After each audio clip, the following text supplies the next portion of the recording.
dusorejeho yaramaze kubivuga, yaramaze kuvuga ko no mu byago tuzaririmba ko turi amahoro. Aravuga ngo naho ndiho naho napfa nziko nkundwa n'Uwiteka.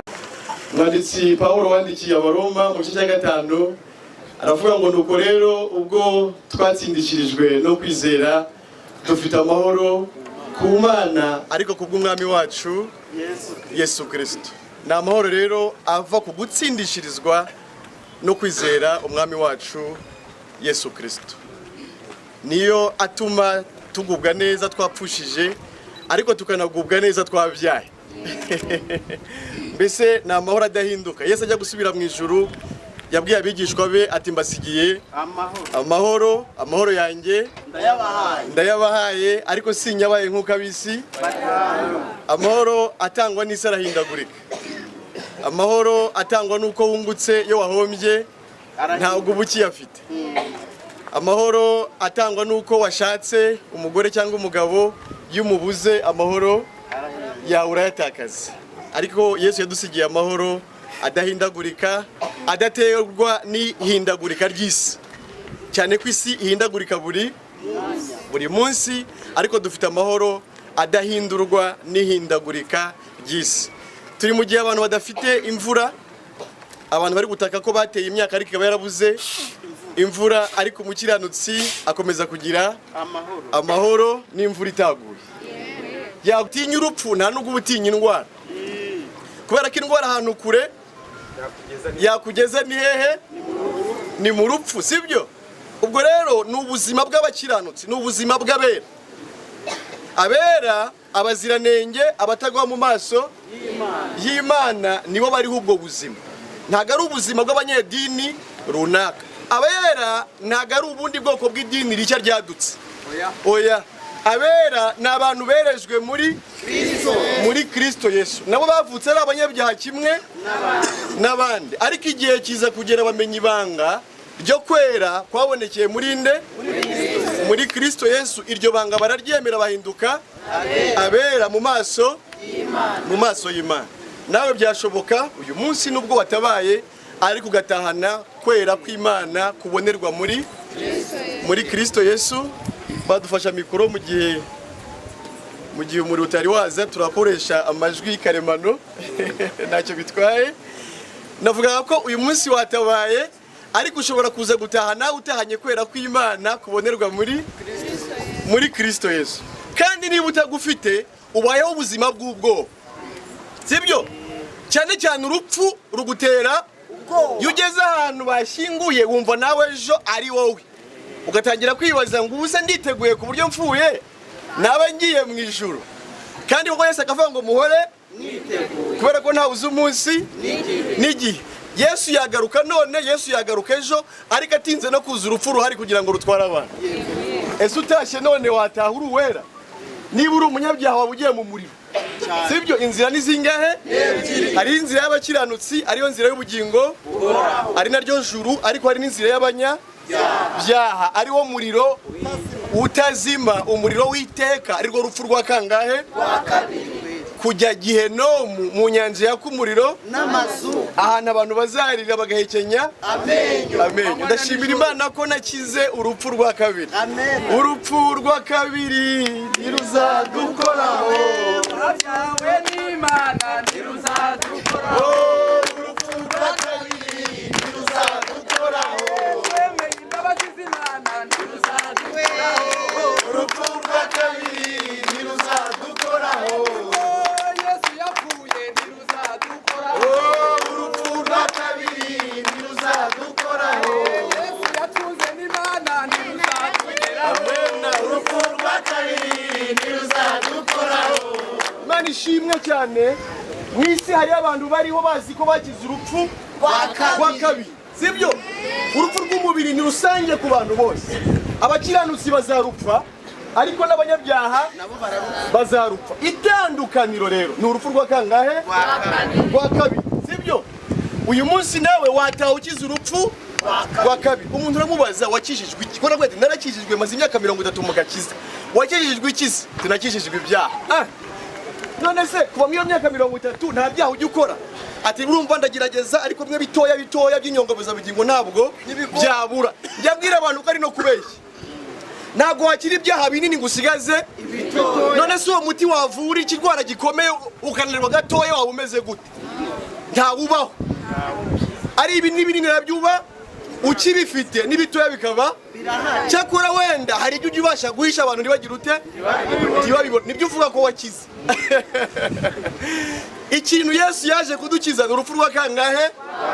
Ni urupfu rwa kabiri, kujya mu nyanja y'umuriro n'amazuku. Turasoma amagambo yo makuru no 2:5 duhere ku murongo wa mbere kugeza ku murongo wa 5. Turaza gusimbuka tujye kuri 17 dusoreze kuri 21. Turasoma twihuse.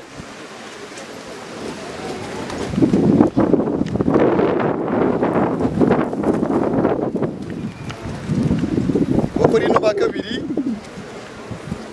igice ni cya 5.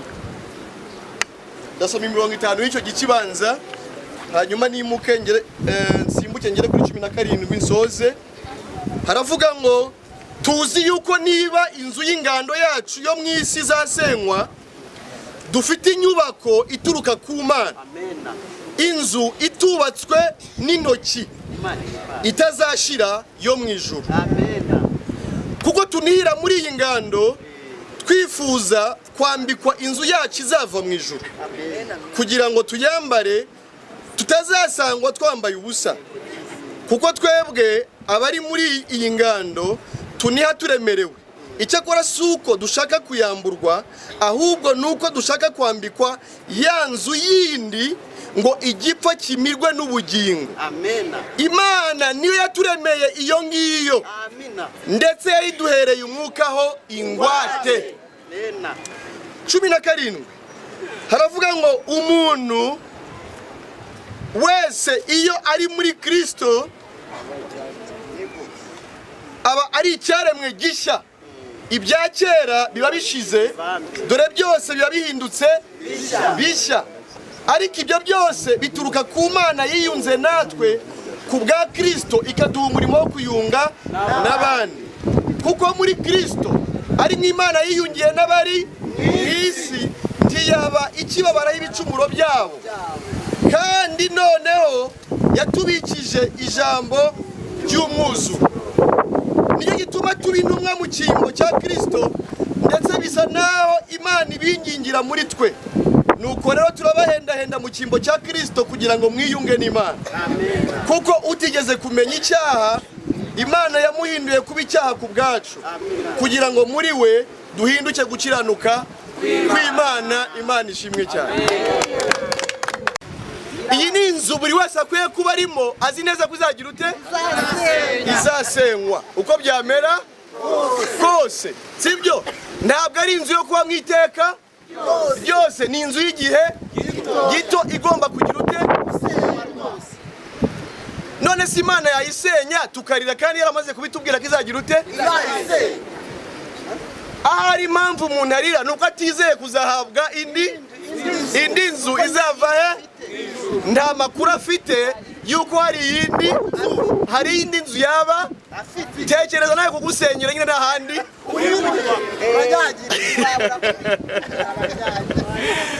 Ariko niba Imana yaravuze ko izagira ute? Izayisenya, ariko kubizera ikabera tubikiye iyindi nzu izaturuka hehe? Mu ijuru. Nta kibazo tugize gute dufite. Ndetse iyo ngiyo yo ngo niyiteka ryose Imana ishimwe cyane. Nanjye iyo nzu ndayifite, niyo mpamvu nafite ubwoba buzasenyerwa iyi ngiyi y'icumbi ry'akanya gatoya. Ariko nawe izava ku Mana wayibona uyu munsi yakurutira kubaka etaje 10 mu mujyi wa Kigali, nizishaka zibijana, sibyo se? Kuzubaka ukazajya mu muriro ntacyo byaba bimaze. Ariko niba utagira nimwe ukazajya mu ijuru, wabura umunyamahirwe kurusha abandi bose. Dawidi yarabivuze, Pawulo bigarukaho mu Baroma 4 umurongo wa 6, 7, 8, ngavuga amahirwe y'umuntu Uwiteka abaraho gukiranuka atabiheshejwe. Aravuga ngo hahirwa umuntu wabariwe ibicumuro bye bikagira ute? Hahirwa umuntu witeka atazabaraho. Imana ishimwe cyane. Ngo Imana niyo ubwayo yaduteguriye iyo nzu ndetse irangije iduha mwuka wayo ingwate. Imana ishimwe ku ngwate yaduhaye. Niyo mpamvu duhamya ko dufite ubugingo kubera ko tubifitiye iki? Ingwate. Sibyo? Ikintu ufitiye ingwate ubu ukizeye ijana uguhaye ingwate ni icyizere aguhaye ijana ku ijana cy'uko icyo yakwemereye azagira ute? Byanze. Niyo mpamvu abantu bajya bibaza ngo ni gute umuntu yaba mu isi ahamya ko afite ijuru kandi akiri ni uko aba afite iki? Umuvandimwe wacu utashira yari asanzwe afite iki? Ubu yagiye kwakira ibyo bamusezera. Imana ishimwe cyane. Sibyo? Turi mu isi dufite ingwate y'ubugingo, turi mu isi dufite ingwate y'ijuru. Sibyo? Urupfu ruzatwinjiza mu byo twagize ute? Twasezera nishwe n'Imana. None se umuntu ni gute yaba mu isi nyine afite iyo ngwate? Ni gute umuntu yaba mu isi yizeye kuzajya he? Twavuze ko ijuru ari iry'abakiranutsi, twavuze ko ijuru ari iry'abera. Sibyo? Kuba uwera bisaba nenda kuvuga ngo ni gute byagenda kugira ngo nawe uyu munsi utahane ibyiringiro bizima by'ubugingo buhoraho, utahane ingwate y'umwuka wera w'Imana nk'ikimenyetso cy'uko uko byamera kose na wa mubiri tubikiwe mu ijuru ubwiza bwa Kristo ari uwawe. Bityo niwamburwa iri cumbi uzaba uzi neza ko ugiye mu nyubako noneho y'iteka ryose itazashira kandi y'ubwiza burushije kure cyane ubu dufite. Mu Filipi 3:3 Pawulo avuga ko uyu mubiri ari umubiri wo gucishwa bugufi ukwiye kuzahindurwa rwose tugahabwa umubiri w'ubwiza bwande bwa Yesu Kristo. Sibyo? Twasomye ngo uyu muntu ari muri Kristo aba ari icyaremwe ibya kera bikaba bishize. Sibyo? Iyo umuntu ari muri nde? Abantu rero bayobewe kujya muri Kristo. Icyo bigize ute? Bigira mu madini. Niko bavuze se? Ntabwo bavuze ngo uyu muntu ari mu idini aba ari icyaremwe iyo umuntu ari muri nde? Nibwo ahinduka icyaremwe ibya kera bikaba sibyo? Uyu munsi uramenya uburyo umuntu aba muri nde bitandukanye no kuba mu idini. Simbitindaho, abantu bose amadini barayafite banayabamo ariko bafite ubwoba bwo kuzajya mu muriro. Uyu munsi uramenya uburyo wajya muri nde ukaba icyaremwe ibya kera bikaba ukicara mu isi wicaranye ubugingo ari ryo juru tuvuga uyu munsi, ari naryo uwagiye yari yicaye mu isi yiringiye. Tukaba nta mpungenge dufite kubera ko tuzi neza ko yagiye he? Sibyo? Ngo ariko ibyo byose bituruka yiyunze natwe ku bwa Kristo, irangije iduha umurimo wo kwiyunga n'abandi. Imaze ariko kwiyunga umuntu w'umunyabyaha ntagakubwire ngo ari kukubwira icyatuma wiyunga. Umuntu arabanza akiyunga yarangiza ikamuha umurimo wo kwiyunga n'abandi. Sibyo? Umurongo wa 19 kuko muri Kristo ari mu Imana yiyungiye n'abari mw'isi ntiyabikibabaraho ibicumuro byabo ngo dore none yatubikije ijambo y'umwuzuro. Abantu banze kugirira Imana icyizere ariko yo irahamya ngo muri Kristo yiyunze n'abari byose bibonerera nta kibonerera uwanduye utizera. Reka twiringire Imana twumve ijambo ry'Imana. Sibyo? Dushobora kwerekeza umuntu umwe agakira abantu benshi. Ibyo niyo bifite umumaro. Navuga iki ngiki, Imana ihamya ko muri Kristo ari Imana yiyungiye n'abari mu isi ntiyabikibabaraho ni ku murongo wa 19 utubwira. Sibyo? Niba Imana yiyunze n'abantu n'ibikibabaraho ibicumuro byabo, hasigariye abantu nanone kwakirwa ubwiyunge Imana yagiranye nabo. Sibyo? Birasaba ko wemera ubwiyunge Imana yagiranye nawe muri Kristo. Kubwira kamere nta muntu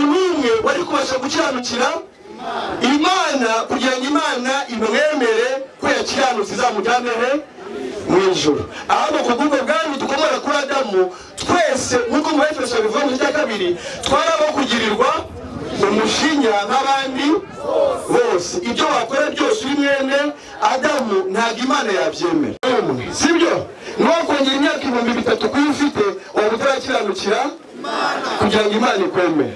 Niyo mpamvu nubwo uvuga ko wakijijwe wirirwa wihana iki? Ibyaha ukabona ntibikuvaho.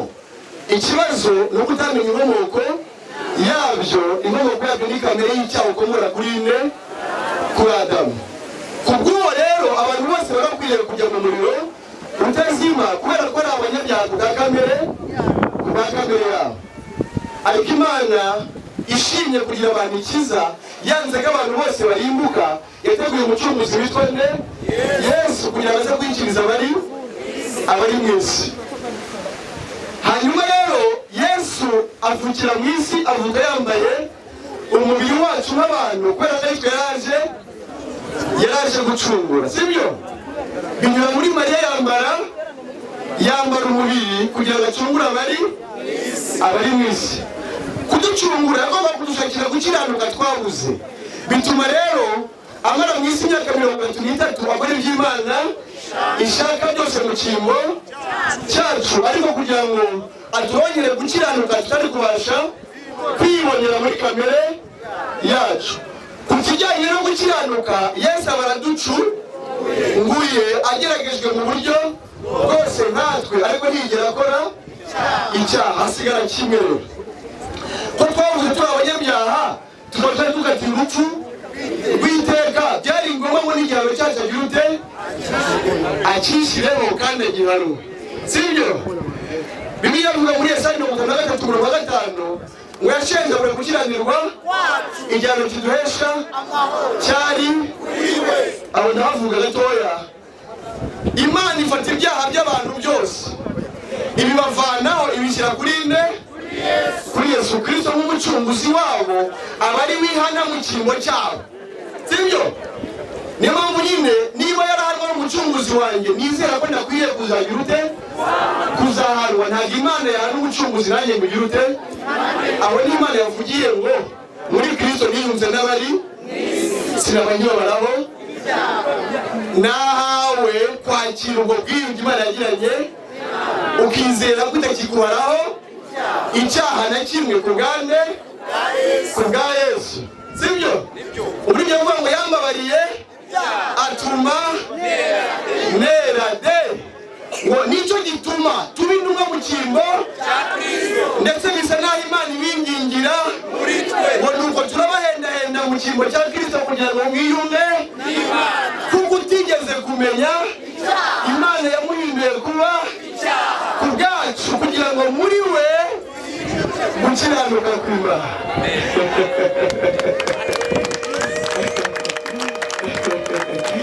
Nguko uko umuntu aba umukiranutsi amazweho gukiranuka kwa Yesu. Utigeze kumenya uwo ni Yesu.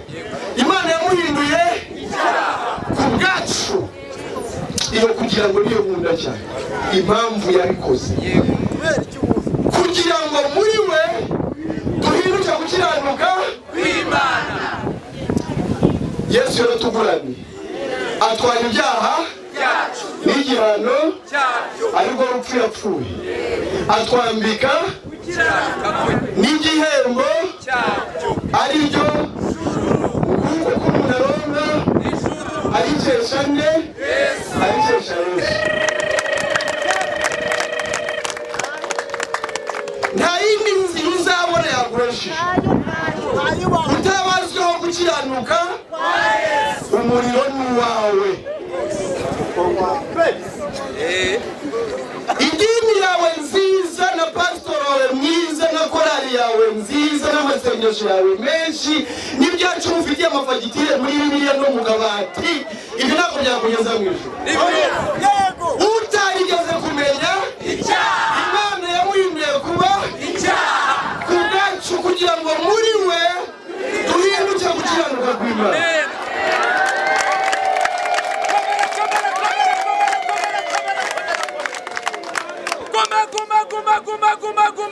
Niyo mpamvu Yesu yanyuzemo n'ingenzi nzira, ni nanjye kuri, ni nanjye bugingo, ntawajya kwa data.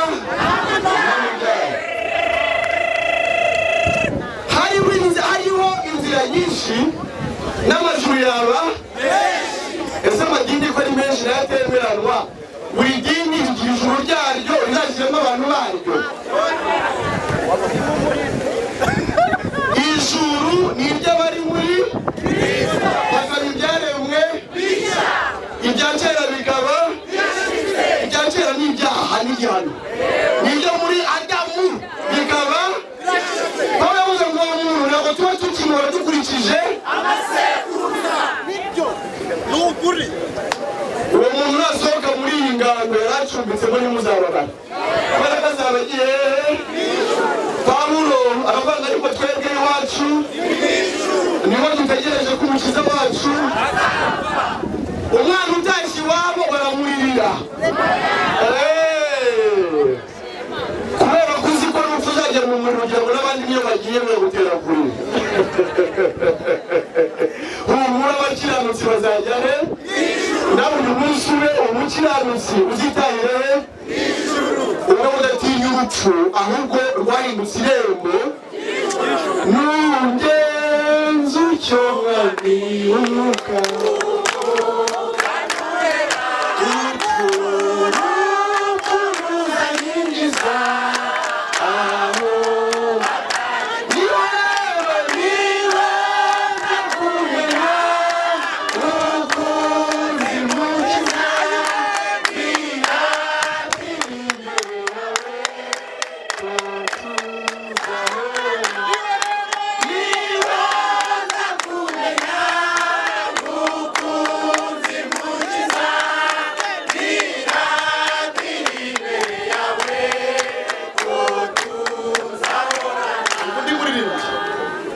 maze nintumirwa ngiye nzagira ibyishimo bita nzabona ngiye mw'ijuru. Ihirwe rivamo ibyago gute rero?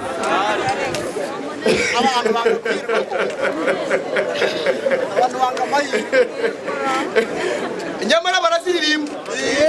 Maze nintumirwa ngiye nzagira bita ubwo niwo munsi wo kwishima. Nzabona ngiye kubwo kutizera kwa benshi. Tugiye gusoreza hano sibyo, ariko tubarangira uburyo muzakomeza kudukurikira. Mugabanye gatoya turi gusoza kugira ngo twumvikane. Uyu munsi kuwa kane sibyo, muraza kudukurikira kuri Fine FM. Iradiyo ivugira i Remera hano muri Kigali. Igice kimwe saa 12 kugera saa 1 turaba turi muri studio gutanga ikiganiro ijoro ry'ikorera. Ku cyumweru kwiyo radio n'ubu 9:30 kimwe saa 11 kugera saa 12 n'igice n'ubundi muza